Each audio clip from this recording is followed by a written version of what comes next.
how these randoms keep getting jobs. Don't worry about it. I'm going to say, I can't wait to say it. I love it. I love it. Go.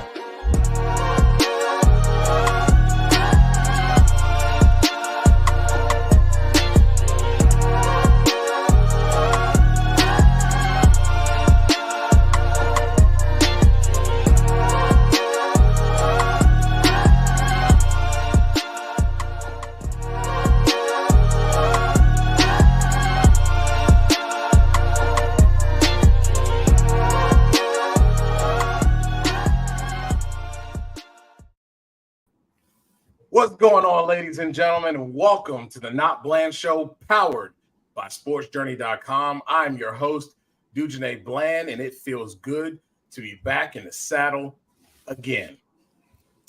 I'm very happy to have you guys tune in. This show is pretty much the same. You know how we do it. We talk about NHRA. We're going to lead with that. We're going to talk some NFL, and we'll talk some hot topics in sports. That's what we do. And first and foremost, you already know the deal. There's no drama. There's no spin. We just telling it like it is. So we're going to kick this thing off right and start with the Nitro. And I'm going to bring in the president, the emperor, the king of everything Nitro, Andrew Morales. What's going on, baby? What's going on, Dujane? Long time no see, my guy. Yes, sir. Yes, sir. And feels good to be back. Feels good to have you on. And boy, this playoffs have gotten off to a fantastic start. It really has. You know, I haven't talked drag racing in quite a while, and anybody who follows everything Nitro could probably see that from the outside. But just watching it, hey, I'm still a fan. I still have my skin in the game. So this playoff season so far, these first two races, has been nothing but unpredictable. We're going to talk about it, but man, like, who could have seen so far coming what we've seen so far through two races in the countdown?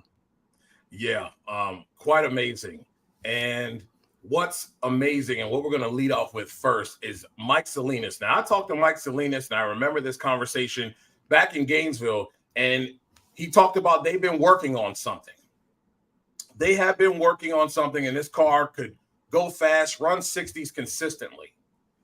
Well, this weekend, 31 years to the date of Kenny Bernstein running 300 mile an hour to a quarter mile. For you people who don't watch drag racing, that is 1,320 feet.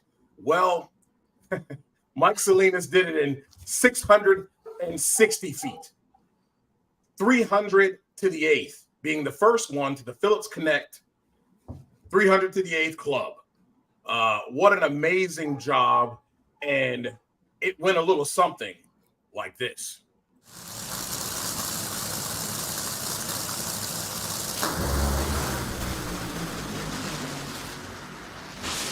How about 364 at 338 miles an hour? Mike Salinas just went 300 to the eighth. The first driver ever to go 300 miles an hour at the eighth mile, and he is going to pick up the Phillips Connect bonus. 2.93 seconds, 300 miles an hour at the eighth mile. That's worth cash from Phillips Connect.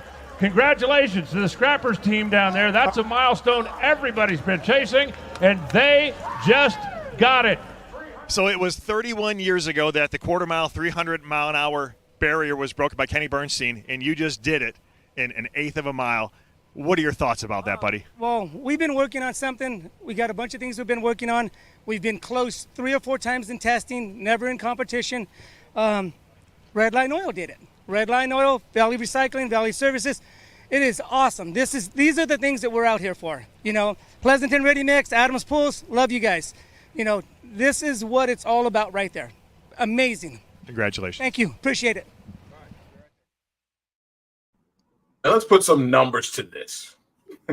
So he was going 300 miles an hour in 2.936 seconds.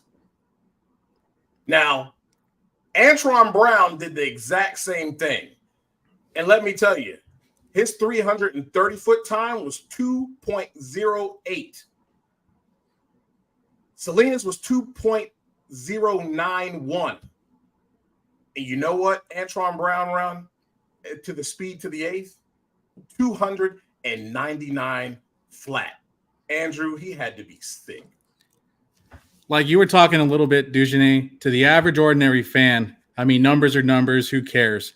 But for us people who've actually been in and around this sport, I mean, to go 330 miles an hour at 1,000 feet is crazy, but to do it in half the distance of a quarter mile, and you said 31 years ago, Kenny Bernstein did it for the very first time in a quarter mile. So to do this at half track, it's just unbelievable. And he claimed $30,000 in the process of doing that. Now there's a list, of people ahead of Mike Salinas who people probably picked to get that before. But I mean, look at Justin Ashley. You mentioned Antron Brown, Brittany Force. Her name was probably amongst the most to get it actually done. But Mike Salinas kind of comes out of nowhere, steals that crown, kind of just like how Jim Epler did it back in the day, going 300 in a funny car, stealing that crown from John Force. But the way this list works is they're going to credit and give cash paydays to the top 10 drivers to do this. So although Mike Salinas' name will forever be in the record books as the first, there's money up for grabs, and there's 9 spots left on that top 10. Sure, Doug Herbert will tell you he was the second man to go 300 mile an hour in a top fuel dragster back in 1992. He said, hey, who cares? But today in history, and when you look back on it, that will matter. Heck, $13,000 for the next person to do it. I mean, in the world of drag racing, that's not a lot of money, no matter whether you're bracket racing, street racing, or NHRA racing. But hey, cash money is cash money. Exactly. Now, as the question says, and I'll give a shout out to my cousin, Fred Warner. He is your Sports Journey honorary cameraman for the NHRA. A lot of these photos you see on these articles are from him, and it's much appreciated. As the question says, who's next? Boy, rather than who's next, I like to think of it as like how many times, or if are we even going to see any more 300 mile an hour to the eighth runs this season? I mean, it's countdown time. It's cool weather's time. I mean, we haven't seen these numbers all season. Why? Because we were in the middle of the summer. Pomona started off great at the Winter Nationals, which they actually started in Gainesville, which was made for some great runs. Oh, yeah. But if I had to pick somebody to go next, I would have to pick Justin Ashley. Just out of the consistency of that car and that team, although their countdown results haven't shown their consistency, as we get into Dallas, as we get into the latter part of this countdown, that's a car that's going to be fast. And heck, I won't be surprised if Mike Salinas does it again. He could be the second time. He could be the second driver to go 300 to the eighth. So, I mean, he could do it once. He could do it again, probably in this next session coming up. Yeah, I was thinking that too. When you look at St. Louis, you look at Vegas, you look at Pomona. Vegas has some good temperatures. It won't be that kind of weather, I don't think, here in St. Louis. And Pomona can have that kind of weather as well. But it's still difficult. I mean, it took this long for it to happen. And, whether the downslope of the track played any role in that, I don't know. But we've seen cars get to 98 several times. There were several people that ran 297 in this particular qualifying session. But it's going to be difficult. I don't think I'm going to go out on a limb and say it doesn't happen again this season. But I do think it would be Justin Ashley. Second behind him is Antron Brown. I mean, you got to believe Phillips Connects put up that money hoping it was going to be Justin Ashley, given that's his primary sponsor. And you talked about how long it's been since Phillips Connect and the NHRA have kind of partnered in this achievement, so to speak. You have to go all the way back to August of last year. And there's been times where it's been teased on NHRA TV, on Fox. This could be the weekend, this next session. I remember in Sonoma, there was some crew chiefs hinting at, the possibilities, but we were always let down. I don't think one person mentioned, hey, we could see a 300 mile per hour run to the eighth this weekend, this past weekend, but it happened. So, that kind of shows the performance of these cars and, I mean, just how much they've evolved over the course of 30 years. Indeed. And this weekend, was nothing short of action. You had your winners being Doug Coletta, second time. You got Greg Anderson resurrecting his season. He needed it. You have Gage Herrera, who's basically walking the dog on the field right now, and Bob Tasca getting his name back in there, showing that they can run and that they're a contender in this championship. And I will focus on this guy, Doug Coletta. Now, I'm going to throw some numbers at you, all right? Those who are listening.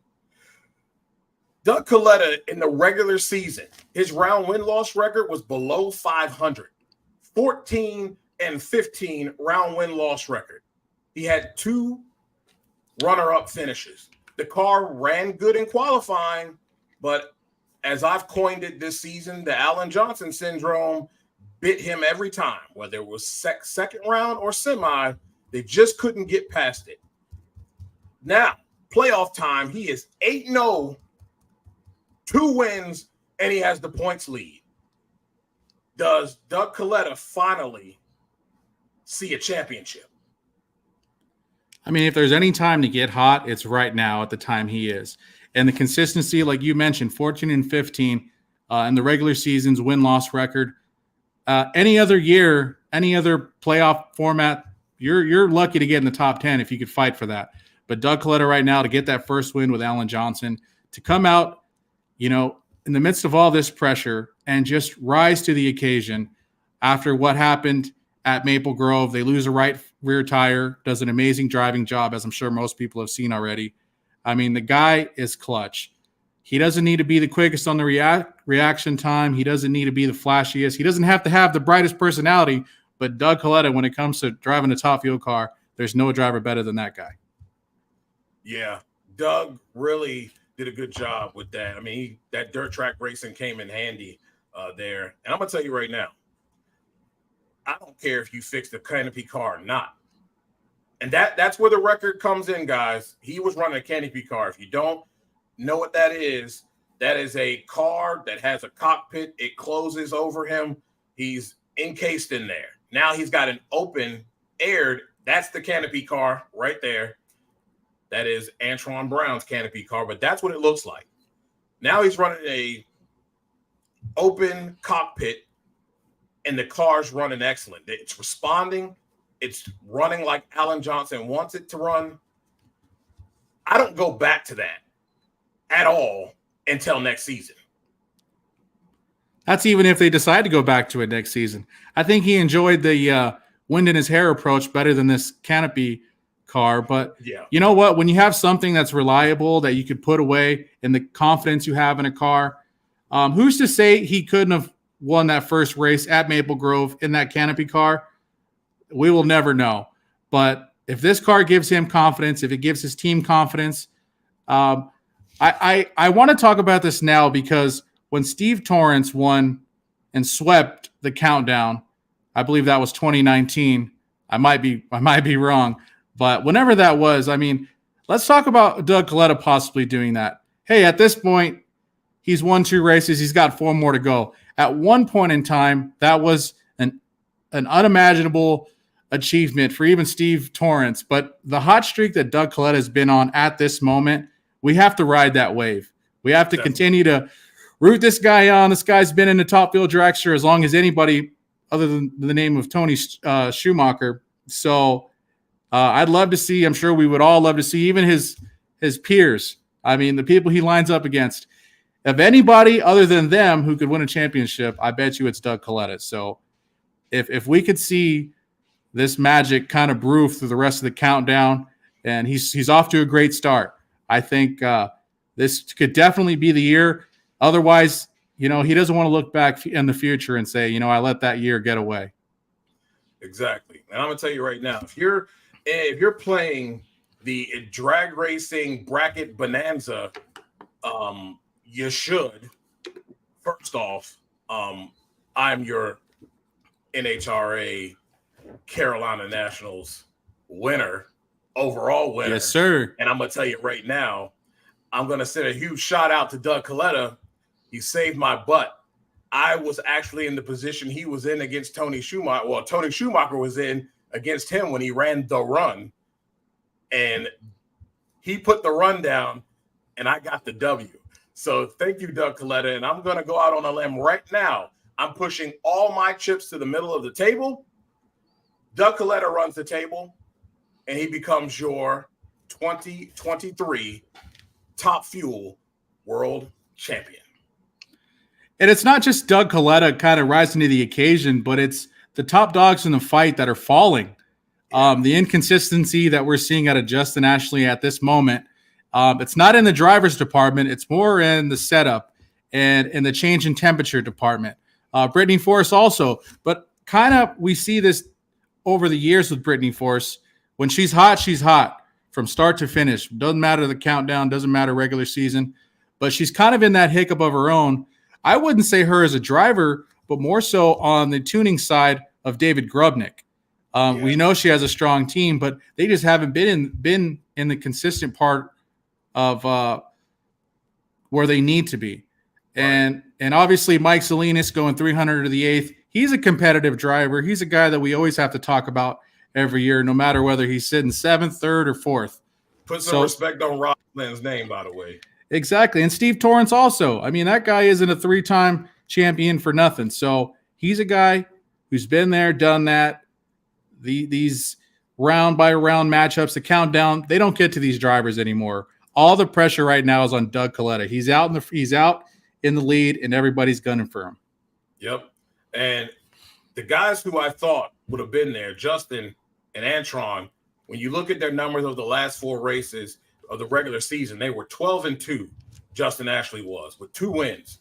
Comes into the playoffs, he's 1-2, and he's out in the first round in Charlotte. That was a killer. That can't happen this weekend, or he's donezo. Antron Brown, last 4 races of the season, regular season, he was 13-2. He had 2 wins, one of them being Indy, and he comes in here in the playoffs 2-2.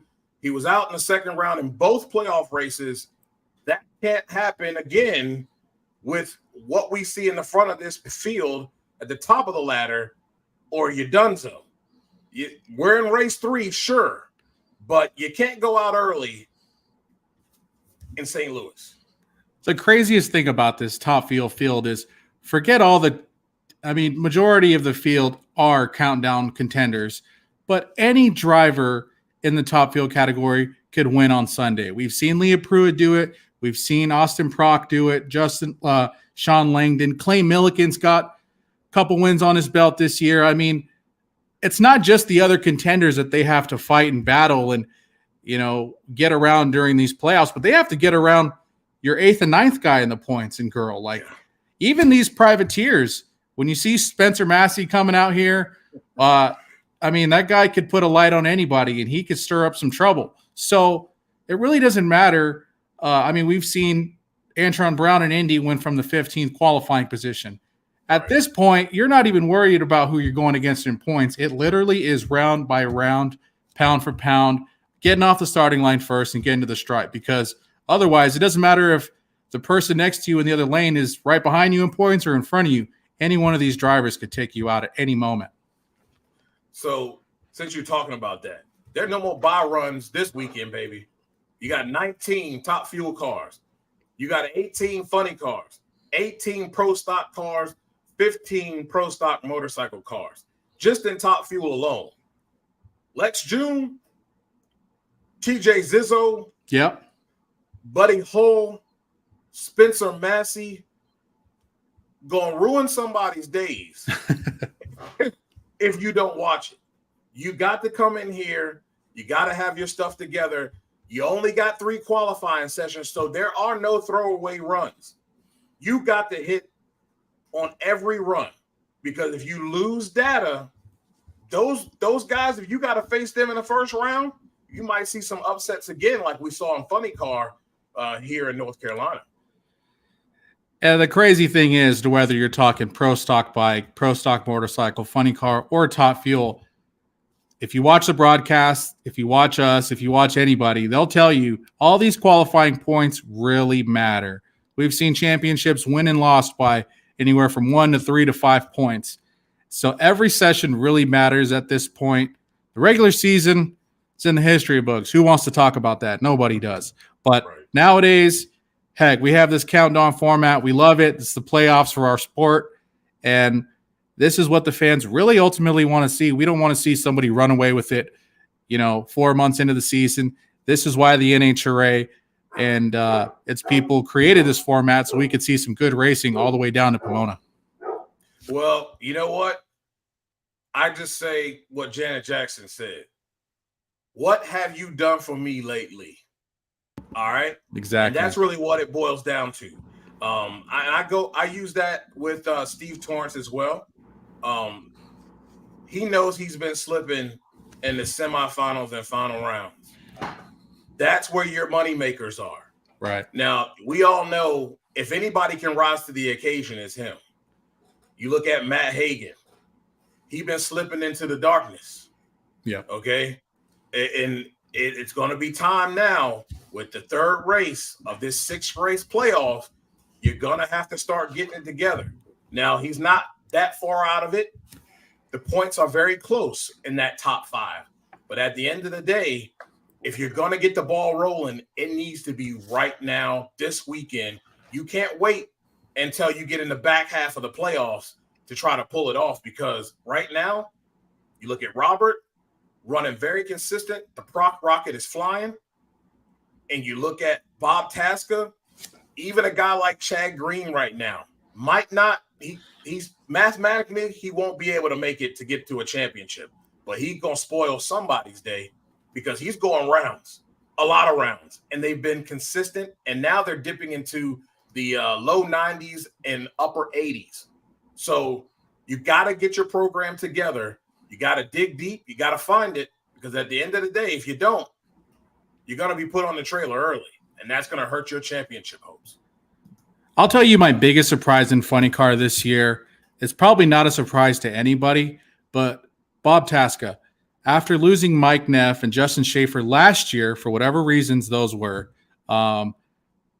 they had to pretty much start over. Hey, Todd Okahara, respected tuner, veteran in the sport. And then he brings in Aaron Brooks. Aaron Brooks is a very smart guy. He's like Tony Shortall. He's been around the block. He's had his experience with top field dragsters, funny cars. He's had his ups and his downs. So when they brought in a guy like that, my first thought was, wow, I don't think we could really expect them to match the performance they had in 2022 going into 23. And it took a couple races. It took about a quarter of the season for them to really gel, but they've been hitting on all 8 lately. And to see this team consistently running, getting number 1 qualifiers, winning races, going rounds, it's kind of a surprise every single time he wins. I mean, going against Robert Hyde even in that final round in Charlotte. Yeah. I mean, after all the adversity that Bob Tasca and that team had to go through, switching motors in those last 25 minutes, getting in the starting line, getting suited up. I mean, the mental approach to doing that is something we couldn't even imagine. That's I mean, in a final round, hey, this isn't qualifying or round 1. This is the final round. You have Robert Hyde in that other lane, who is a 3-time champion of his own. So to see him have the success he's had this season has been amazing. And we've always seen a 4-horse race come Pomona. You could throw 5 in there. The 5th person always has a shot mathematically, but we always see Robert Hyde. We always see Matt Hagan, Caps, and Bob Tasca. So this 4-horse race fight is going to be something fun to watch, but I would not count out Bob Tasca in that Ford right now. No way. I wouldn't either. It's running really good. And again, that was a 25-minute turnaround because it had a TV window and they had to change the whole entire motor. I know to keep his composure like that, because you can get rattled as a driver, especially when you don't work on it and there's nothing you can do. You're hopeless. You're just hoping that everything goes back together and it's right. It fires up on the starting line and you have no issues and you go down the track A to B and hopefully you turn the wind light on. For him to keep his composure, in those instances, you can get yourself up, you could double step, anything. And they did one heck of a job, just being able to go through all that adversity and then come out on the winning side of that. Quickly, I know you only do Nitro, but We'll talk about Pro Stock just real quick. Matt Hartford, I really like his chances. They're gunning for him. The question is, can he keep his composure and not crumble under the pressure that is knowing that you're capable of winning and everybody else knows you are, but can you rise to the occasion repeatedly and get the job done, and mostly getting it done on the starting line, because a 40 light is not going to cut it.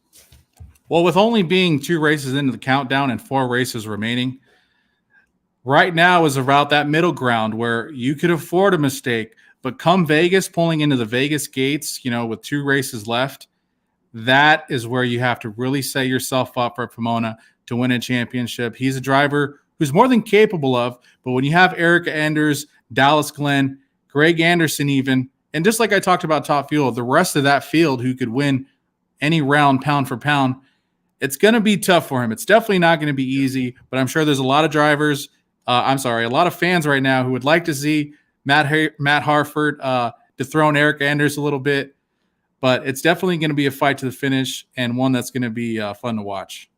Definitely. And I'll quickly touch on Pro Stock Motorcycle. I think Gage is running away with this. Definitely. Matt on Natalie's show, I will give her credit because that's what I do. On Natalie's show that you can watch on Facebook, I will try to find that and post that up in our comments so you can see that every week. But Matt talked about that they have hurt some motors and they're waiting on parts. So I kind of feel like if this is what's going on, that's a lot to recover from. And you already got a guy engaged that's well ahead of you. That's a tough out to try to pick up the pace. And he hasn't shown that yet. I mean, him only being 52 points ahead in the lead doesn't seem like much, but for a rider like Gage Herrera, having the season he's having, it's hard to bet against him. I'm not going to. I would just give him the trophy now, but you still have Matt Smith. Yeah. You still have Hector Arana Jr. Those guys are less than 3 rounds out, not including qualifying. So I would love to see Hector Arana Jr. kind of get in this mix and really run for a championship, because he's a guy who sat out a couple years, came back, won a race, got full-time sponsorship, and here he is again in the middle of a championship hunt. So, but Gage Herrera this year, it's kind of been impressive to see what he's been able to do on that bike that was formerly driven by Angel Sampey. Definitely. And, man, don't miss it next week, guys. It's coming up next week. It'll be on Fox, FS1, I'm sure. And you can watch it on NHRA TV. Andrew, tell the people where they can follow you at. Hey, man, I mean, right now I don't have much going on. Like I said at the start of the show, hey, I'm kind of going through life. We got a house. We have a baby on the way. So I have other things that I'm kind of focusing on, working out on. But everything Nitro is always in my back pocket. So I'm still watching the races just as everybody else is. So I enjoy it every week. And it was good to do this, Dujane. I wouldn't have done it with anybody else my first time back but you, but this is where it's at for me. I appreciate it, man. Guys like my little brother. All right, man. I look forward to keep watching. Yes, sir. Until next time. Well, ladies and gentlemen, that is our NHRA segment, and I see him in the green room. It's time for Talk Some NFL, and it's time for us to bring in Sergio Rodriguez. He is the host of the Sergio Rodriguez Show, a show unlike any other. Unlike any other. That's it. What's going on, baby?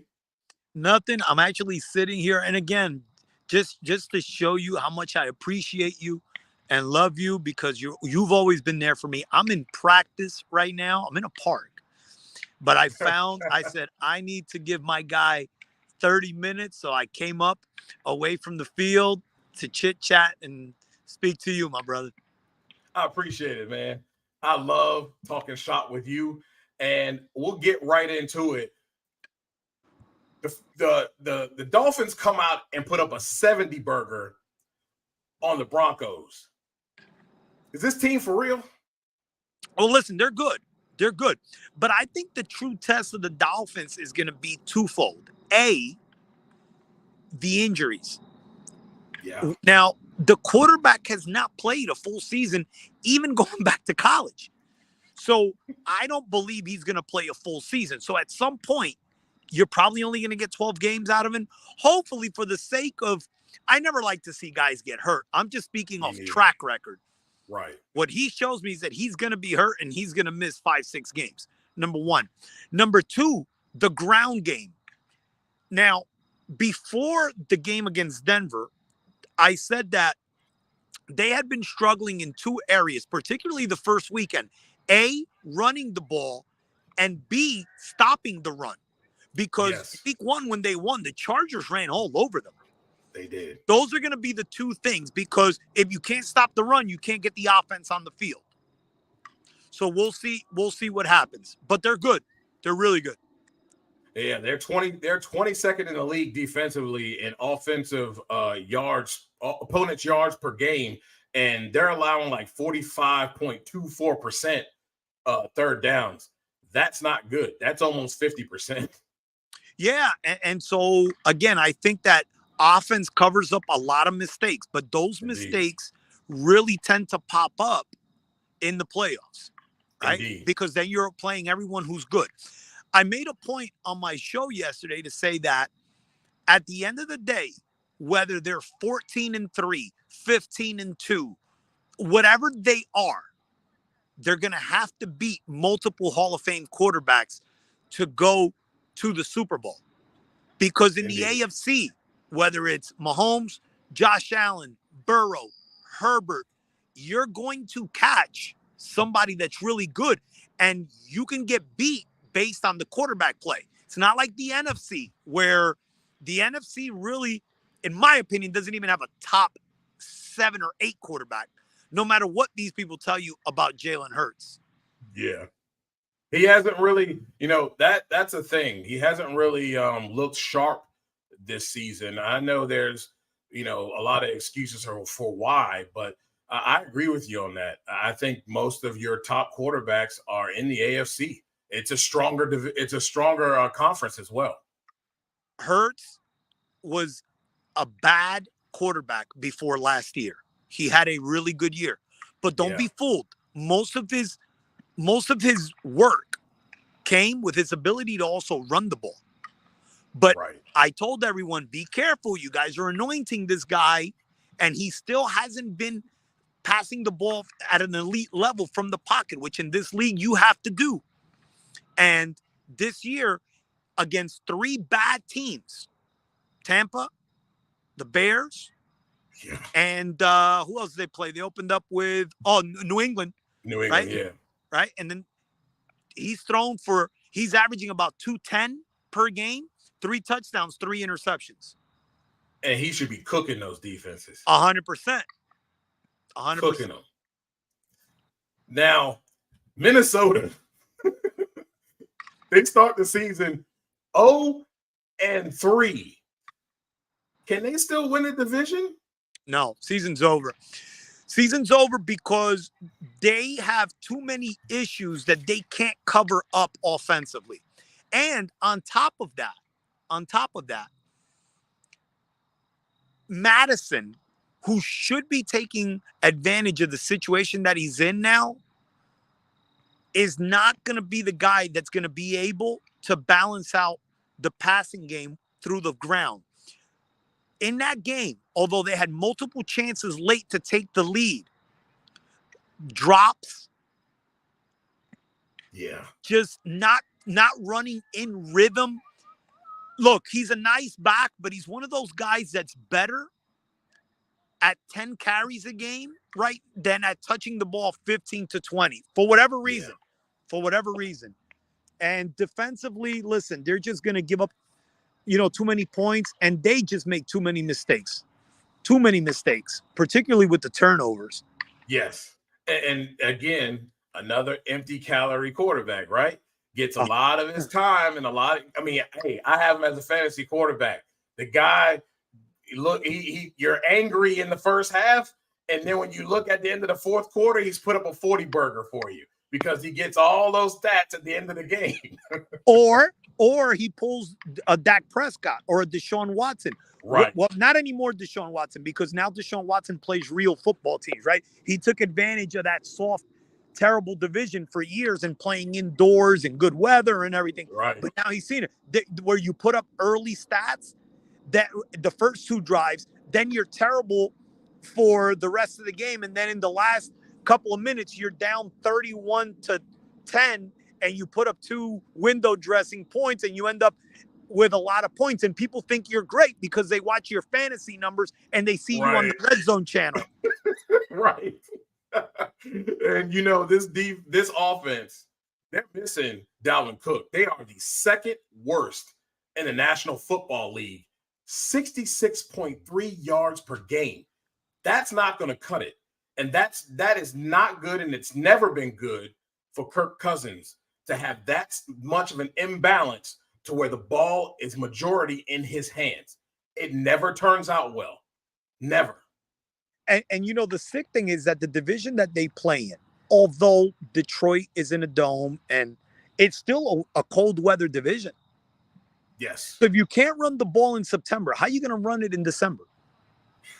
Struggling. That's when it's sloppy. You might be in the snow. It's cold. It's going to be a tough road to toe, especially when you look at what the Lions are doing in that division, what Green Bay's doing in that division.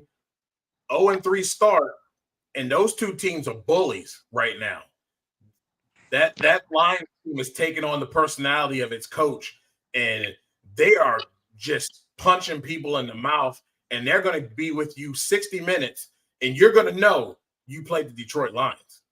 Yeah, and listen, that game this week is going to be big to separate somebody, right? And Detroit has to go on the road to Green Bay. And I'll tell you, how about Green Bay? They spent all those years with Favre, who I never thought was this amazingly elite quarterback. I felt he made a lot of questionable mistakes, but he was a gamer. I mean, he was good. I'm not saying he's not a Hall of Famer. I'm just saying some people are higher on him than I was. But then they go to Aaron Rodgers, who I believe is the most talented quarterback I have ever seen, right? And now they get Love, who is showing you through his early portion that he's really going to be a quality NFL quarterback for years to come. I agree. And that's a great segue. I'm getting tired of coaches and organizations acting like that they can't sit their prized quarterback that they drafted in the first round. And you have, I'll use the Carolina Panthers as an example. You have Andy Dalton. I'm not saying the Red Ryder BB gun is great, but obviously he can win you some games.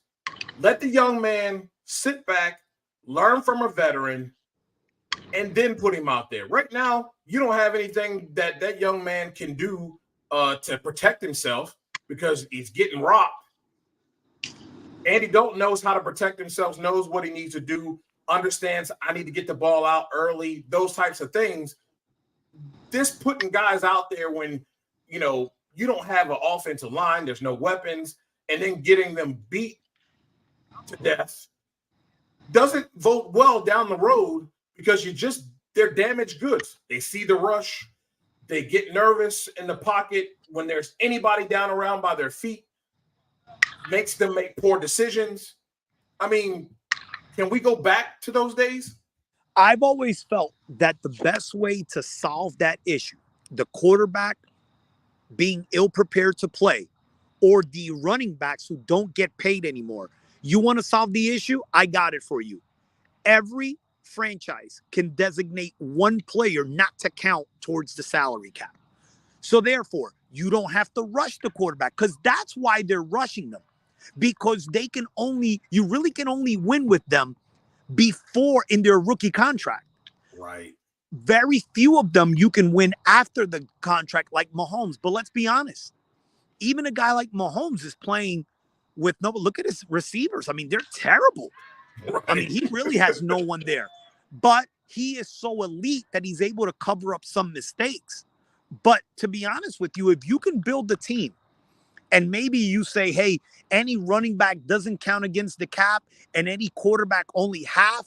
You'll see these guys allow these guys to develop. Yeah. That's the solution. That really is. I mean, and again, I think you get more quality quarterback play when you do that. I mean, look at Jordan Love. Everybody thought, I don't know what we're going to get out of this guy.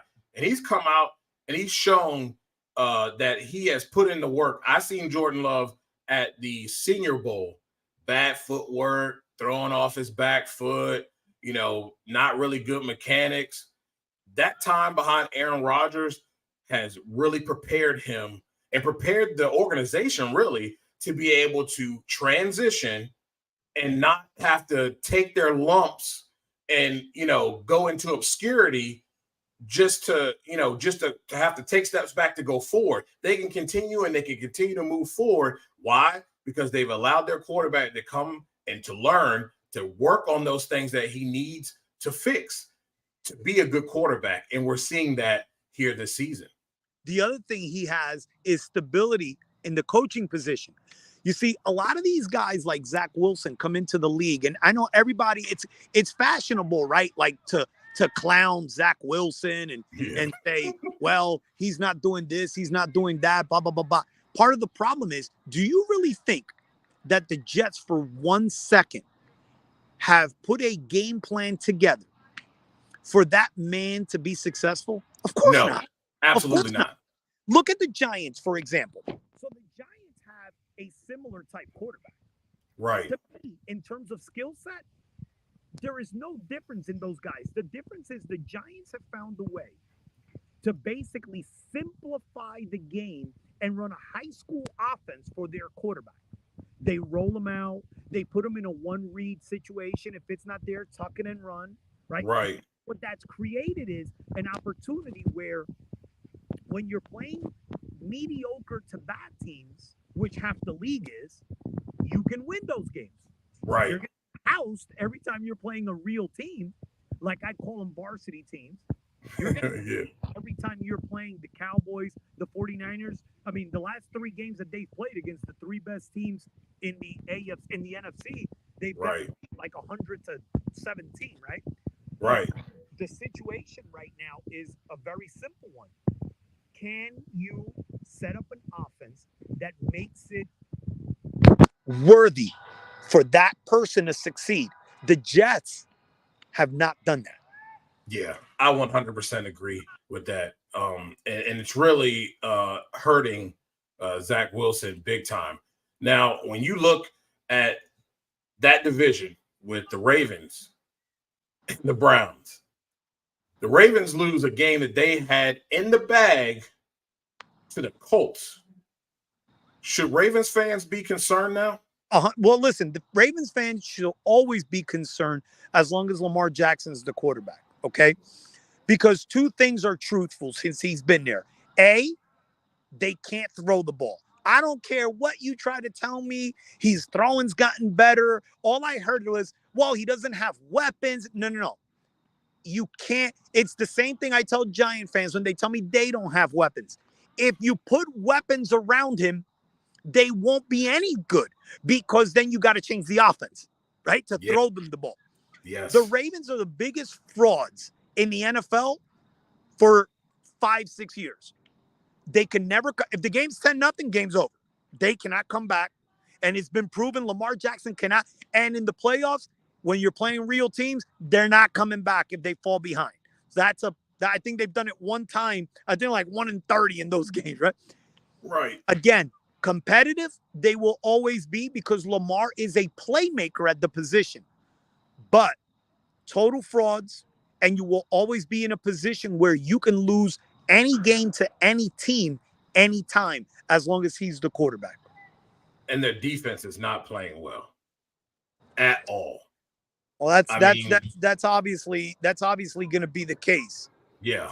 I mean, to give up, well, there's 2 things. Your defense didn't play well, but then you stalled on offense. I mean, your Lamar Jackson can pretty much Houdini out of anything.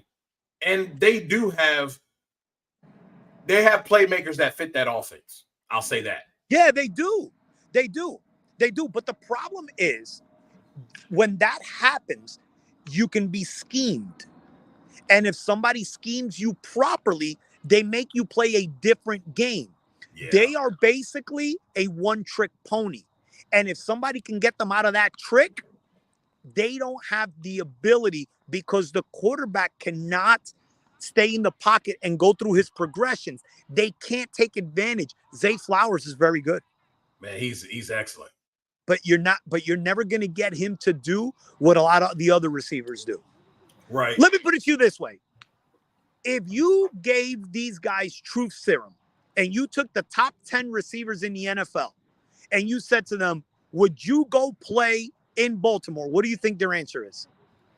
I would think no, for the simple reason that 9 times out of 10, Lamar's going to try to make a play with his legs the second he doesn't see what he wants to see. 1,000%. Because he can. You know what I mean? Because he can. Because he's a good Robert was the same way in his first year. Robert was the same way. And he went through more progressions than I would say than Lamar. But at the same time, because he could, he's like, look, if I don't see it, I'll go back to the run that he made to the end zone against the Minnesota Vikings. He was going to run no matter what. The second he didn't see what he wanted, he was gone. It benefited the Washington, then Redskins, then. And I think it's the same way with Lamar. In certain situations, Lamar, because of his skill, because of his speed, he knows he can get it. So the second he doesn't see what he wants, he's out of there. Quick, fast, and in a hurry. Sometimes it works, but a lot of times it kind of bottlenecks your offense, because then you're not doing the things that you want to do as an offensive coordinator. You're basically playing, if you watch the Ravens play, and you're old enough to remember this, you're watching basically late 80s, early 90s, good college football offense. Colorado of those times, right? West Virginia with Major Harris. You're watching guys who were limited throwers, guys like Darian Hagan, right? Guys who were limited throwers, but explosive with their legs. And so they're not going through the progressions. And what happened to all those teams? Every time they played a Miami, every time they played a Florida State, every time they would get beat, because once they fell behind, you could not run an offense. Yeah. And to speak of another team in that division, you have a quarterback who's dealing with a calf. They played pretty well last week. My question is, though, is their Super Bowl winning window closing? In Cincinnati? Yes. No, I think as long as that guy is quarterbacking, they are going to have an opportunity to win, because we've seen over the last 2 years that he is what I call at the quarterback position an eraser. He erases mistakes. He's been quarterbacking with arguably the worst offensive line in football, and he continues to still win games. Listen, they lost the first 2 games of the year. Last year, they didn't get off to a great start. And listen, look at the other night. He really had nothing in the tank, but he figured out a way to get it done. And I think that by the time they play the 49ers in a couple of weeks, they'll be 4-2. I really believe that. And I think that they'll go there and it'll be a game. That guy is a born winner.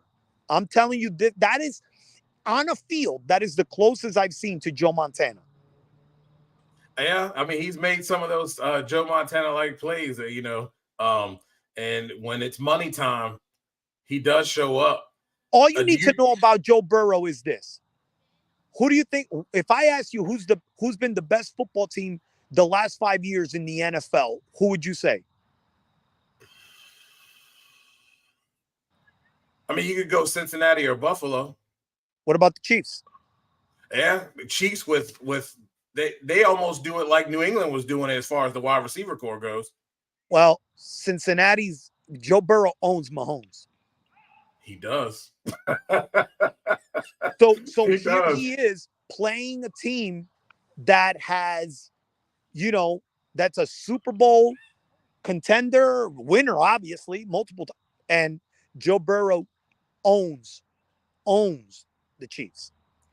Are they the best in that division, even with their record? My money will still be on Joe Burrow as long as he's in that division. He's the only quarterback I trust. Now, I'll go to the Browns since we're in this division. Without Chubb, can they still be the team that everybody thinks they can be with Deshaun Watson? Well, they'll be the same team in terms of their offense, but Deshaun Watson is highly overrated. And I've always believed that. It's nothing new. I said that when he was in Houston. People told me I was crazy. They traded him, and he got this money. I don't see it. I don't see what everybody sees. I see an above average to average quarterback who, I mean, when was the last time you had a 300-yard game? My point is this. If you're an elite level player, when was the last time that he went in there and you said to yourself, wow, this guy's in a different league than everybody else here? You have guys that are basically average quarterbacks playing against him every week, doing the same job he's doing at about $30 million a year less. Yeah. He doesn't separate you. Right. He doesn't separate you from anybody else. Who does he separate you from? Here, I guess let me put it to you this way. Are you taking him over Josh Allen? No, I'm not even taking him over Sam Howell, to be honest with you. If he goes into if he goes into a game with Minnesota, and we spoke before, do you believe in your heart he's outplaying Kirk Cousins? No, I wouldn't. And this is my thing with him. And this is my thought process. I'm not, as a coach, I'm not going to put it on his back to go win the game because I don't believe he can. Bingo. And so my point is, if I'm going to pay somebody like that, and it's what I've always said about him, I said it about Dak Prescott, and I used to say it about Stafford. Now, Stafford got his championship because of the defense. But those three guys and Cousins, those four, are the worst kind of quarterbacks to have because they're better than most in the league, right? They're going to be between 9 and 15.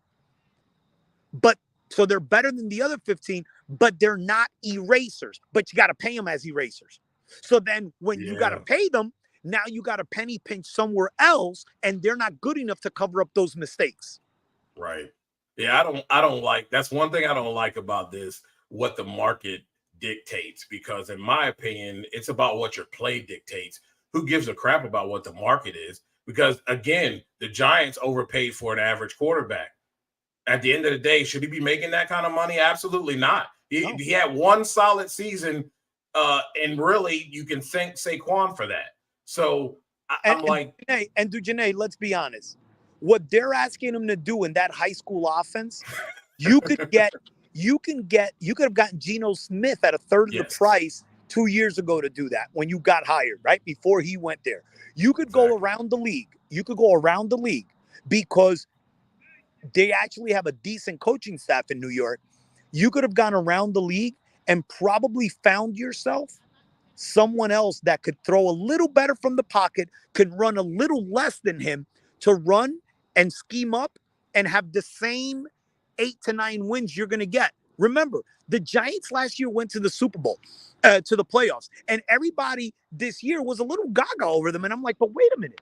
They beat no one with a winning record last year. Exactly. And every time they play a team that's good, they get pounded because that offense is not going to work when you're playing varsity teams. Because you got to protect him from himself. There were things he's got got size. Exactly. He's got size and all of that. Yeah. If you go back and look at his college tape, the same thing I saw on his college tape when we watched him at the Senior Bowl in the game was the same exact things. And he brought those things right to the league. It hasn't changed. Just because they had one good season, everybody gets all enamored. The only thing that's changed, Dujane, is that the coach that took over took the ability from him to throw from the pocket and be a turnover machine. So now he's not throwing 15 to 20 interceptions. Now he's not fumbling 15 to 20 times. But that comes with an expiration day against good teams because all they do is rush in their lanes. They know you're not going to throw, and everything is a bootleg to get out. Okay, I'm telling you, it's a high school offense. Yeah. It probably takes you, if the Giants don't score in their first couple of drives, game's over. And let me tell you something. Don't be fooled by what they did against the Cardinals. That was basically, the Cardinals are a terrible team. Don't be fooled by the Cardinals beating the Cowboys either. What you saw there was a team missing their offensive line essentially, and a team that, I'm going to tell you this, if you're a gambler, the Cowboys looked a step slow on that surface. The Cowboys are a different team on grass than on turf. They are the fastest defense in the NFL. Yeah, they on grass. That. On grass, they're average, and because they have no size, you can run up and down on them, which is what Arizona did. Yeah, that was and a matchup. They have speed too. They do have speed over there in Arizona. I think that's what kind of helped that whole entire thing because they did look slow. And since we're talking about the Cowboys, Dallas was in the red zone 6 times and got 16 points the whole game. To me, they're missing Zeke. See, I disagree. I think that what they're missing is creativity offensively. If you look at this is where I do feel they miss the offensive coordinator. There was no creativity to scheme up the ball to your playmakers. The Cowboys have plenty of speed, whether it's Lamb, especially at Pollard. The back. And I know what you're saying, the short yardage situation, but realistically, Dujane, they weren't even in a short yardage situation around the goal line. They kept on being caught in these 3rd and 5s, 3rd and 6s, but because there was no creativity to get the ball in the end zone. Right. Because I mean, Pollard just seemed to have more success. And you're right. That may be because of, the coordinator that was there before in Kellen Moore being able to scheme up some things to really open up some lanes so that Pollard can burst right through because he's really quick and can really get through the hole quickly. And it just seems like right now things just aren't what they used to. The Cowboys just have to get to the playoffs, which they will, right? Because in that division, I believe Washington is not very good. I don't care what they did the first 2 games. I said on my show they would get spanked by Buffalo, and that's exactly what happened. I knew that was coming. I mean, to be fair, they probably could have lost. If they play anybody other than Arizona, they probably lose opening day. Okay? So now the Cowboys and the Eagles are essentially 4-0, worst case 3-1 in the division. If it happens, if the ball happens to bounce right from Washington's side, because they are a better team than the Giants. But so they're going to make the playoffs, the Cowboys are. But you have to make sure that A, you're healthy when that happens. And B, you have to make sure that you play on turf. Your matchups better fall on turf. If you can't get home field, you better hope that you have to go to a Detroit.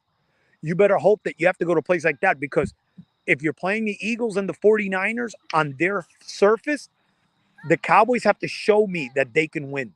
Because what I saw the other night was a team that was significantly a step slow. Definitely. They did look slow especially compared to game 1. That defense was cooking. Like, I was like, what are they going to do to stop that speed? MetLife turf. Nothing they could do. Think about it. MetLife turf. Their home floor. I guarantee you they will lay a beat down on New England this week. Because of the turf. The turf. Watch. If it happens, I'm really – see, because right now, this is a small theory right now that I noticed. Right. If it happens, it's going to look really, really – because you're going to tell me that New England is better than Arizona? I think the surface is going to have a lot – it could be the elixir for some, but we'll see. We'll see. Well, Sergio, tell them where they can find you and find that great show that you have. The Sergio Rodriguez Show, my brother. You can find it on Apple Pod. You can find it on Spotify, YouTube. And if you want to see me on Instagram, I'm always going live. And if you want to see me, tell Lake when he comes on that, or he could probably hear me now. I'm going to be on Fox News tomorrow morning. I also do a little politics on the side too. I'm going to be on Fox News at 6:40, 7:40, and 8:40 tomorrow morning, talking about the Republican debate. And you know, gotta be a little bit diverse. Yeah. Jack of all trades, skilled. There you go. Sergio, thank you so much, and we'll have you back on. Hey, do me a favor. Tell Lake to stop spreading all this formerly known as the team, the Redskins, right? That's what I tell them. I don't call them the Commanders. I always say the team formerly known as the Redskins.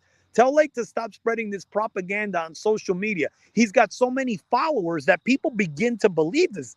They believe that every year Lake tells you the same thing, that they have the ability to win 12 games if this goes right. And every year they're the same bums winning 6 games. It stinks. I feel like they can win 11, but you know that may be too much too. 11 what? 11 games. You better stop. It must be a Sports Journey thing. Don't worry about it, because when I was on Sports Journey with Lake, he would convince me too that they were going to win 11 games every year. I love you guys, man. Love you too, brother. Lake, I love you, bro. I know you're coming on next. I miss you. Thank you so much, Sergio. I appreciate it. Take care. Later, bro. All right. That was Sergio Rodriguez talking NFL. And, man, it's a great season so far. If you guys haven't been paying attention, it's a lot of good games. I mean, my favorite thing right now is watching the Detroit Lions and the way that they're playing is just absolutely amazing. Physical. And Jared Goff, not your top tier, but he's getting the job done. And I like it. Now we'll go in and start with Commanders talk before Lake comes on. And I tell you what, man, first 2 games of this season, the Commanders got lucky. They really did. And we saw that this weekend, right? Any other team, any good team, with that slow start that they had both offensively and defensively, and they get cooked. It's just that simple. They started very slow. And again, this week, against a quality football team, they start slow. Can't have that. And it's pretty simple, right? The same thing that they did against the Broncos was the same thing they had to do this week or this past week against Josh Allen. It's collapse the pocket. Don't get crazy. Stay within the confines of the defense. The back half, got to play great technique, great gap responsibility, right? That's all you have to do. And yet, you get happy. You're doing a little bit too much. You open up lanes. And when you open up lanes for guys like Josh Allen, guys like Russell Wilson, they make you pay every time. We saw it during the Denver game, and we saw it last week when they got cooked by the Buffalo Bills. Now, I know there's a lot of people all out of whack and all out of sorts because Sam Howell didn't play well. The offensive line wasn't blocking very well. There was a lot of things that weren't going on. And yes, he made some poor decisions, but let's not forget this guy, this is his 4th NFL start. So give the guy a break. You know, I mean, he's got to have time to come in and be able to learn things, and he's learning a new offense. So let's give him a break here. And right now, we have my brother. He is the president, the emperor, the king of Sportsjourney.com. He is your ABC News anchor and Washington Commanders insider. It's my brother, Lake Lewis. What's going on? What's up? What's up? How you doing, man? Good to see you. This looks really good. This looks great, man. It really does. You know, we have to represent the brand, correct? Of course, always, always. God, man, it looks sharp, man. I'm proud of you. Definitely doing it. Week 3, and this did not look good. Right. What did we learn about this Commanders offense, and what did we learn about this team as a whole? Man, they have a long ways to go. That's what we learned. We learned that there's still some young talent on this team. They're a group that, has a lot of potential going forward, but Buffalo kind of put them in their place and kind of just let them know that, hey, it takes time to get to this level because there are levels to everything. And right. I think that what they're realistically going to do is, you can learn from a game like that. Because let's face it, DJ, I mean, the first game you come back against the Cardinals, second game you come back against the Broncos, and you come back from 21-3 down. When they fell behind against Buffalo, it kind of had the appearance of maybe they thought they could come back, but they're like, now they understand there's reasons why the Bills are where they are and you are where you are. So I think we learned that they're a young football team that does have the talent, like I said, but they're going to have to grind out some wins in order to be successful.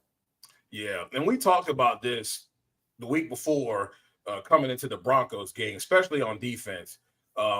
With the talent they have up front, mm-hmm. I'm really sick and tired of seeing this defense come out and get gutted in the first quarter. It's real simple for these guys. I mean, with the speed and the talent, it's simple technique, period.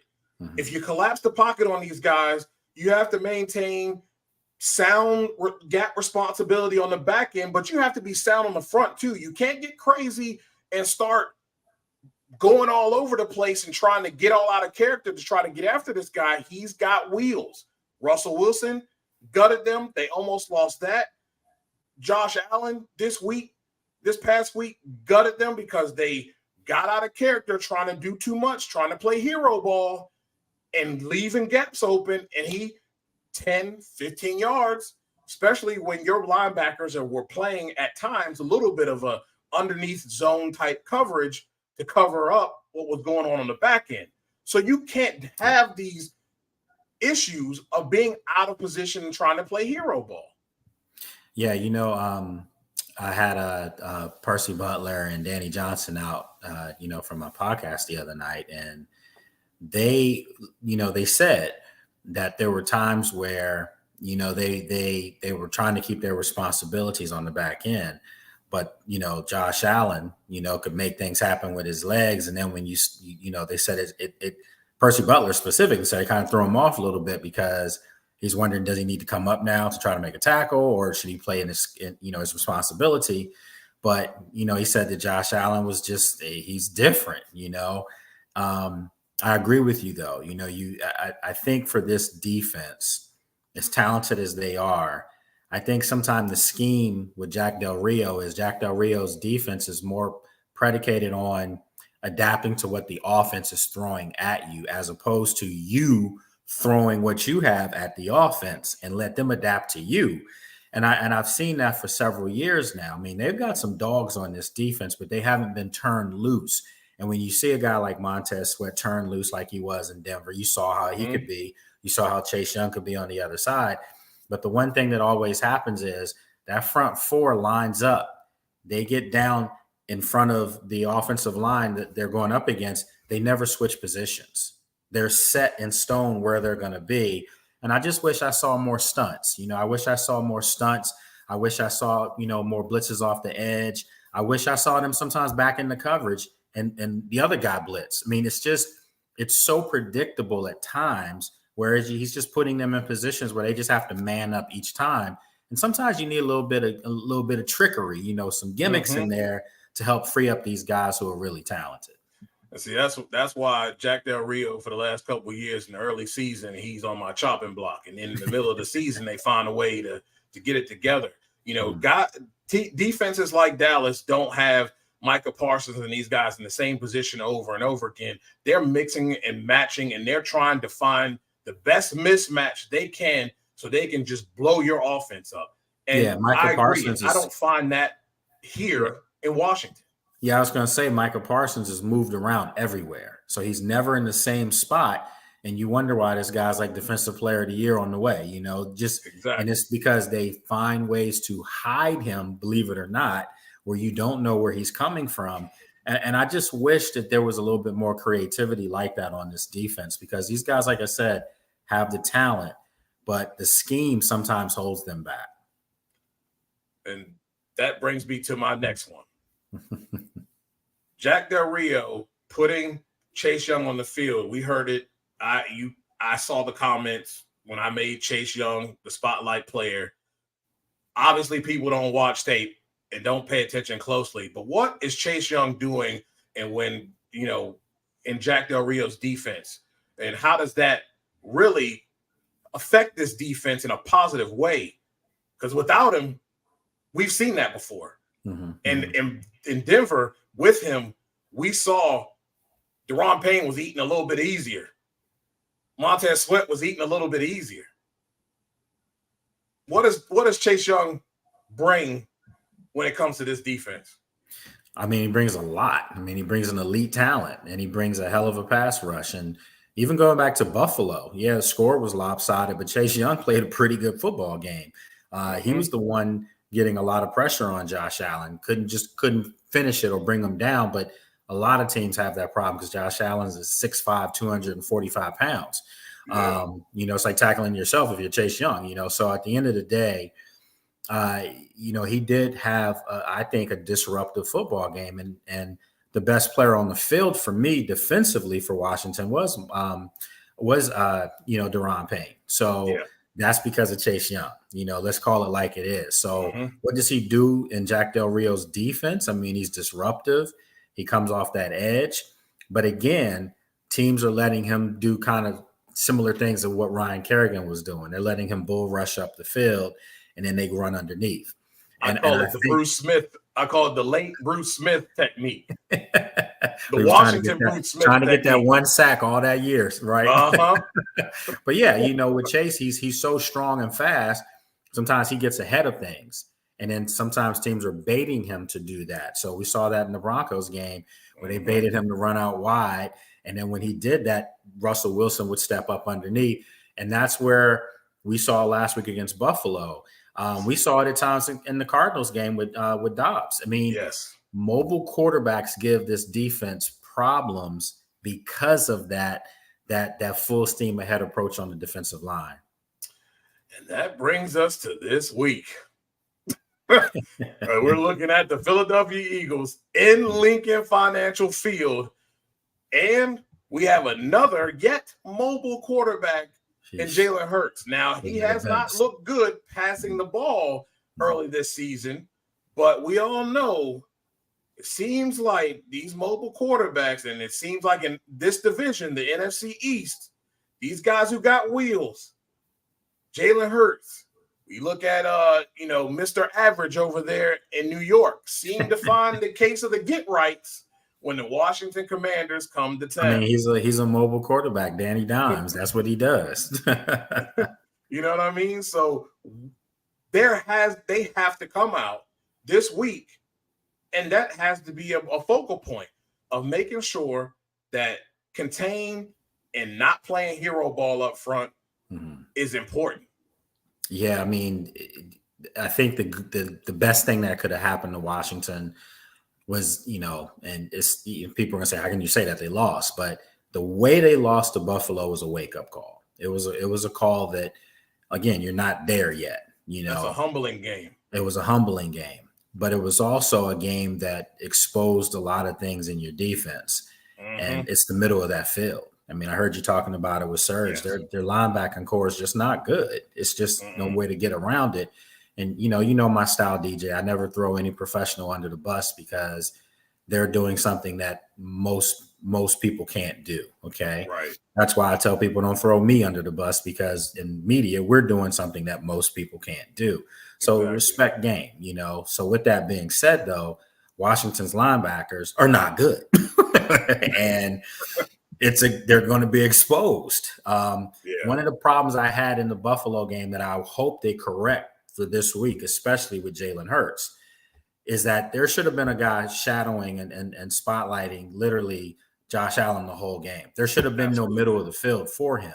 No. So with Jalen Hurts, you go back to the game last year in Philadelphia when Washington went up there and beat them, they had Jamin Davis at the time or Cole Holcomb. They had someone in the middle of the field the whole time so that he couldn't step up in the pocket, like I said, when that defensive line goes past you. So they're going to have to do that this week if they want to have any chance to beat the Eagles. They have to contain Jalen Hurts in the pocket. Now, the offense did not look well, and the offensive line is showing that they're a bit of a problem. But I will say this. Sam Howell has to know when to hold them and know when to fold. Because you're making your offensive line look bad by holding on to the ball too long. Hey, commendable for standing in the pocket and trying to find someone down the field. But, bro, you got legs too. You are dangerous when running the ball too. And if you can't do that, check down or throw the ball away because you're killing your offensive line right now. Well, the other thing he's got to do, DJ, too, is not just get rid of the ball. If he does decide to run, he's got to learn how to get down because he's taking some shots. And 3-4 times last week, I didn't know if he was getting up. We already remember what happened in the Cardinals game. That was more of a cheap shot, but he still got blown up. And those things will take their toll on you as the season progresses. And they only played 3 games. We're in week 4. And he's been hit so many times. Obviously, he's been sacked, 19 times. So I would probably attribute maybe 6 of those sacks out of the 9 on him. Maybe even more, maybe like 8 or 9. Half that production is him holding on to the ball. So he's got to get a clock in his head, where maybe he gets to that Mississippi 3. Look, you got to get rid of the ball. If it's not there 4, you damn sure know at 5 and 6 there's going to be a grown man on your back. So you got to get rid of the ball. Yeah, and the offense, you had Brian Robinson was getting like 7 yards a carry. I understand the whole premise they were behind, but I'm looking at the first half, and they were behind before in the first half in the first 2 games. Why not stick with that run that way? And I'm not criticizing EB, love him, but why not stick with the run? You were behind in the situation before, and your quarterback threw you back in the game, which I still believe that could have been possible if they had more of a balanced attack, allowing Brian Robinson to run the ball. He was doing a good job of that, and we know what happens when he's running the ball at that clip. You got boots, you've got play action, and that opens up one-on-one lanes for Jahan, for McLaurin, and even Curtis Samuel. Yeah, no, that's a great point. I mean, I think that, EB definitely, I mean, I spoke with him after the game, and he was, I won't tell you what he said, but the bottom line is he knows. And I think what I'm noticing with Eric is it's hard, man, to come from a productive, unit that you've had, and you have a great quarterback, one of the all-time greats, might go down as the greatest. One of the all-time great tight ends could go down as the greatest. When you have that kind of talent, let's be honest here. You can't name on Kansas City's Super Bowl winning teams. You can't name the 2 starting receivers on the outside. I mean, we can, but the average person outside of Kansas City can't. They're just going to say Travis Kelce. They're going to say Travis Kelce, and they're going to say Patrick Mahomes. That's it. Because you could plug anything around that. Those offensive lines haven't been world beaters in Kansas City. They were world beaters last year. It was probably their best offensive line in years. But name the 2 starting wide receivers last year for Kansas City's offense. Both of them gone. They didn't even want to re-sign them. So what I'm saying is I think with EB, he's had those 2 Hall of Fame players that can make anybody look better. So now you're still running your same system. I mean, down to everything they do in DC now is Kansas City. I'm telling y'all, if you don't know, let me be the first to tell you, everything from meetings to times to be at the meetings, everything is Kansas City, literally. Okay. It takes time. But all those players have told me to a man, it's a big change. But I think going back to it, Eric has to realize now, I don't have Patrick. I can't sling it with Sam Howell 30, 40 times. I don't have a tight end like Kelsey. So what is your identity? Well, the identity of this team might be what he didn't want it to be, and that's the run game. It's got to be Brian Robinson. That's your identity right now. Run the ball, play great defense. Don't get into these shootouts with the likes of a Josh Allen. Don't get into a shootout this week with the likes of Jalen Hurts. You got to turn these games ugly, and that's what they did with Denver. Think about it. What did they do with the Cardinals in the fourth quarter, DJ? They slowed the pace down and got after it defensively, shut out the Cardinals in the fourth quarter. They scored the final 10. And what did they do against the Broncos in the second half? Pretty much outside, you take away that garbage Hail Mary at the end, the Broncos produced 3 points. So you gotta get after it defensively and run the football, and it's going to help your young quarterback. I got 2 more. Okay. Antonio Gibson. Mm-hmm. Fumbles are a problem. Yeah. What has to be done to fix that? And is EB still comfortable with Gibson being that spell back and getting his hands on the rock? Well, I'm going to say this. I'm not making an excuse for Antonio Gibson at all because he has had the fumbles, Yeah. But that fumble last weekend was an effort fumble and a blowout. That fumble did not change the outcome of this game in any way, shape, or form. It's just that it was from him, and he has a history of fumbling. Yeah. But if you go back and look at the tape, he spun like 3-4 times off defenders. He was just working hard, trying to make a play, and they stripped him because they know he's a guy that might put it on the ground. So, it happens. But I'm going to say this. Antonio Gibson's a good football player. He's a really good football player. But they have to define his role because he's not going to be your sledgehammer back anymore. That's Brian Robinson. Brian Robinson's catching the ball out the backfield now too. That's how he got his touchdown in the Arizona game. Mm-hmm. So, he's starting to show that he can be a versatile back. So it kind of eliminates how much you can use Antonio Gibson. And if Antonio Gibson is putting the ball on the floor, you're going to see Rodriguez a lot sooner than you think. But all 3 of these backs are very similar. They're in between the tackles guys.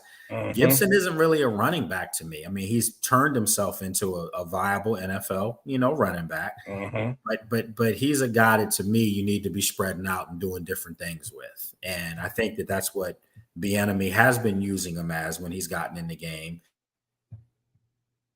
So that's just, I don't put a whole lot of stock in it. If it was early in the game, look, if it was the Cardinals game where he fumbled in the red zone, I got a problem with that. Yeah, exactly. But not that fumble last week. It was just an effort fumble. Yeah, I'd like to see him be used like they used Pacheco over there in Kansas City.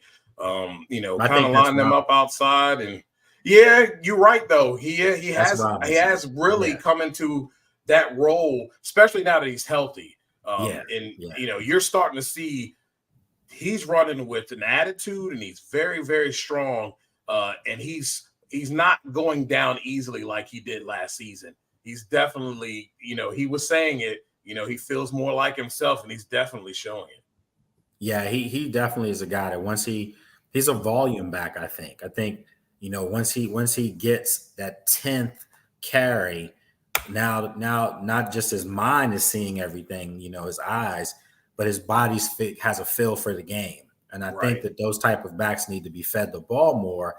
And I would not be surprised if Brian Robinson doesn't get 15 plus rushes this week against the Eagles.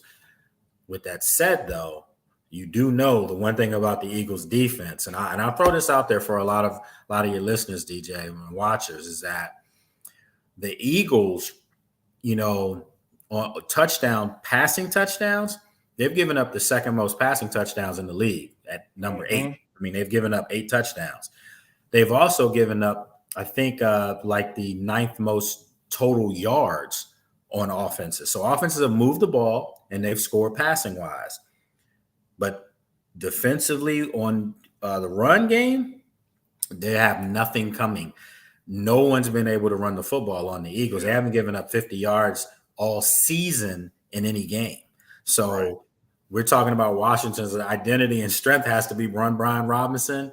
Well, if you can't run on the Eagles early, don't worry, because most teams haven't run on them for 4 quarters, but you still can't get away from that if you're Washington, because what you're doing by running the ball is you're keeping the ball out of Jalen Hurts' hands. You're keeping the ball off the Eagles' hands.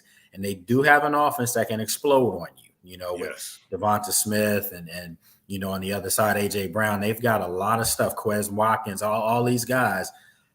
You have to be able to slow this game down and turn it into what we saw last year when they went up there. Yes, I agree. What's your prediction on this game? Oh, man, this is a tough one. And I hate to go against my guys, but I'll say this, this is what we do. We got to be honest with ourselves first, and we got to be honest with you out there, because you're going to think we're frauds if not. I do think Washington goes into Philadelphia and plays a much better football game than they did against Buffalo, but I just don't think they have the horses to compete with the Eagles right now. The Eagles are my pick to get to the Super Bowl. Me too. Out of the NFC, and I don't see any won't make it. So with that said, I'm going to take the Eagles in this game.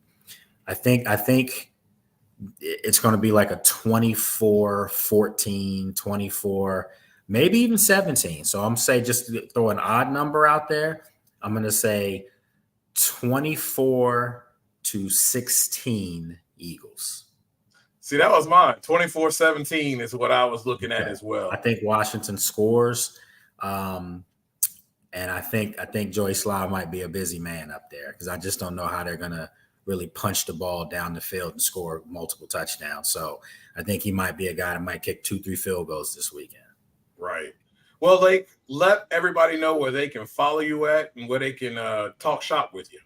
Man, as always, you're part of the Sports Journey family. Appreciate that. And you can go to sportsjourney.com. Great content up there from the likes of DJ, myself, Bob Matthews, Karita Parks, and now Lois Cook's doing some stuff with us. Just you can go there and check it out. On social media, you can check me out on Twitter or X, if that's what they're calling it, more like X, like that, right? Yeah. But yeah, you can go to Lake Lewis on there. Then on Instagram, I've really been trying to push my Instagram content out a lot more of late. I was told by someone in this house that I need to really get on that. So good for her. Yeah. So on Instagram, it's Lake Lewis Jr. And on Facebook, for the old heads, like myself, we still get on Facebook sometimes, so it's Lake Lewis Jr. on there. And then our Sports Journey on social media is sportsjourney.com. So you can check all that out. And then, of course, the After Practice podcast. We'll be back at Hard Rock Cafe in D.C. on Monday. Myself, some other Commanders guys coming out, along with Danny Johnson. He's going to be out there weekly with me as well. Awesome. So, yeah, man, and Lois. So we're having a good time. So just good content, man. And you add into that with this. This looks really good. Proud of you. I know you've been working hard for this, and it's clean, man. It's super clean. Clean as his head. I appreciate it, brother. Thank you so much for being on.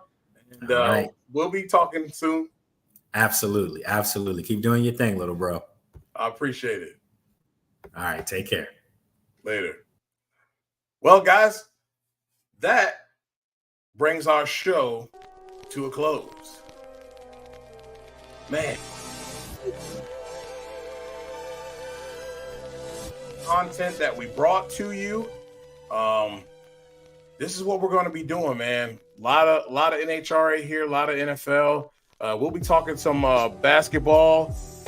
As we do know, Dame Time went to Milwaukee. So it's going to be Dame Time in Milwaukee. Him and Giannis. We're going to have to talk about that next week. Good Lord. I mean, what a trade, too. And I'm happy for Dame Time to get out of there, get out of Portland, get a big man that can hold the floor down. And with that said, it's going to be a lot of pressure on them. So, but I'm looking forward to the NBA season. There are going to be problems for my Lakers, that's for sure. To all of you that commented and tuned in, we really appreciate it. Man, it feels so good to be back. It feels so good to be back. You can follow me at NotBland21 on everything. Please go to our YouTube page. It is at the NotBland Show on YouTube. That is all one, at the NotBland Show on YouTube. Like and hit the bell, man. Subscribe and hit that bell so you can know when we're back on the air, because we may come to you in some specials. Never know. Again, my name is Dujane Bland. This has been powered by Sportsjourney.com. And y'all have a good night. Thank you so much.